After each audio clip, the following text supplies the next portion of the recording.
The Waffle Flower blending brush collection is now complete with new background blender brushes available in sets of greens, reds, and cream. These brushes are designed for soft circular blends, helping you create backgrounds that are darker in the center and fade out seamlessly towards the edges. Here are 3 quick tips for getting the best results with your background blenders. Tip 1. Hold it right. These brushes are designed to be held with your thumb on top. It might feel a little different at first, but it gives you better control and makes blending easy.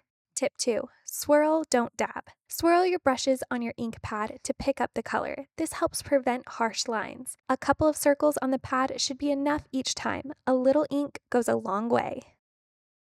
Tip 3. Dab off for seamless blends. Always dab off excess ink over a non-porous surface before blending into your project. The inside of your ink pad lid, a silicone mat, a piece of acetate, or even a stencil works great for this. Then blend from the center outward, building up the color gradation for a smooth end result. To clean your brushes between colors, simply swipe it over a paper towel to remove the excess ink. If the bristles start to feel stiff, rinse under warm water with mild soap and lay flat to dry.